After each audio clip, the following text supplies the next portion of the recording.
I am two and a half chapters into The Feminine Mystique by Betty Friedan. So I have read The Problem That Has No Name and The Happy Housewife, Heroine, which are the first two chapters in the book.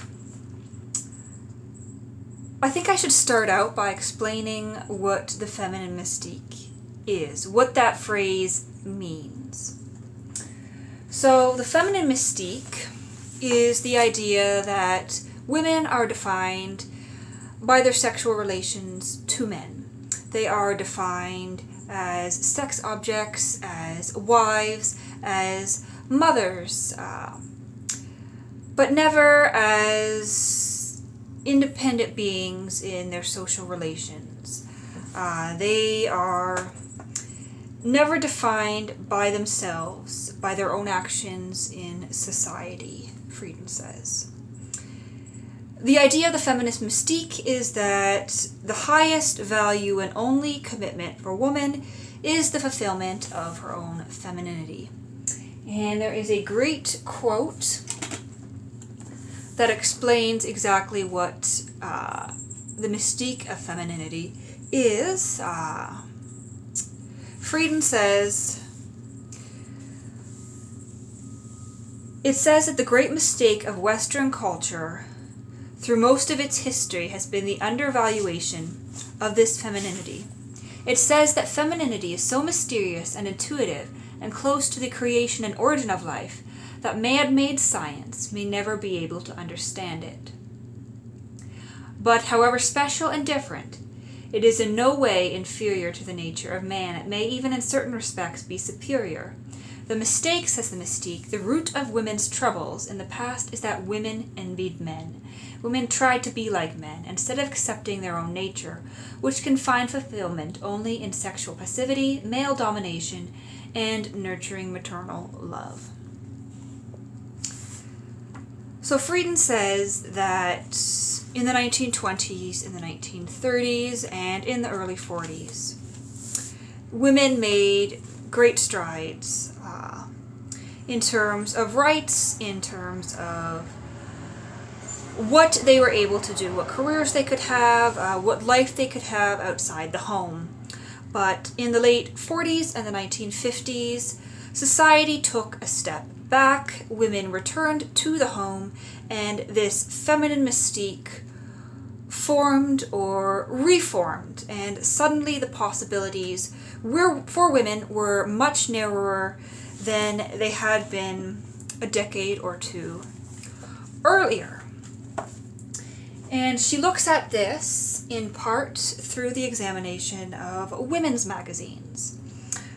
In Chapter 2, The Happy Housewife, Heroine, she looks at stories that appeared in women's magazines, noting that in the 20s and 30s, politics were covered,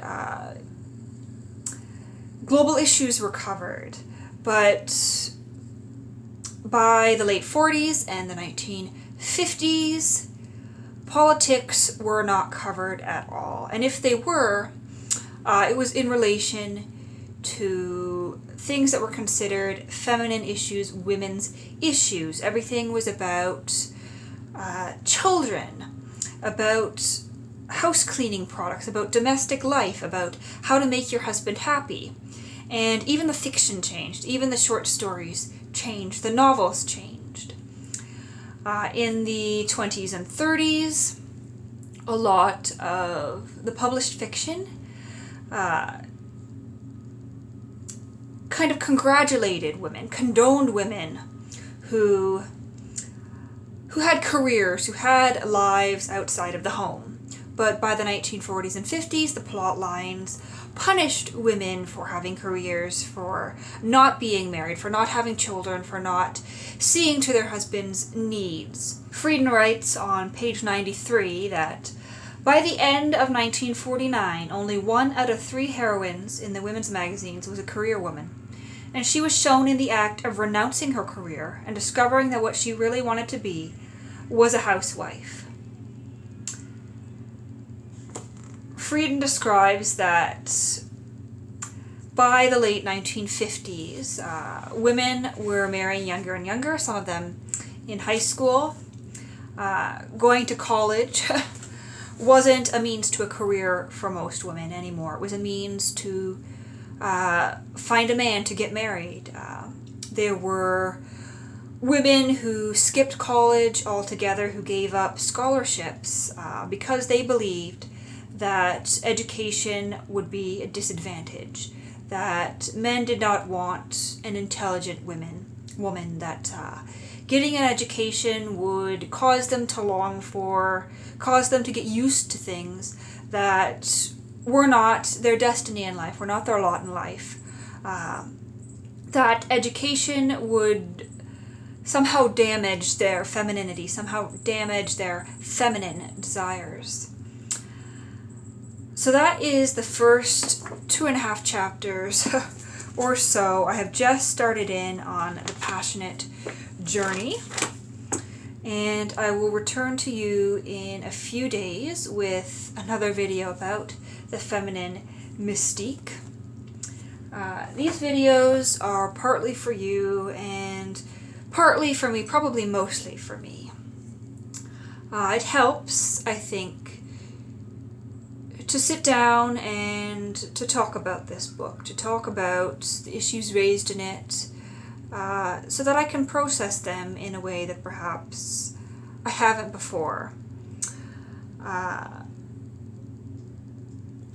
But yeah, I am going to finish my tea and then it's off to work.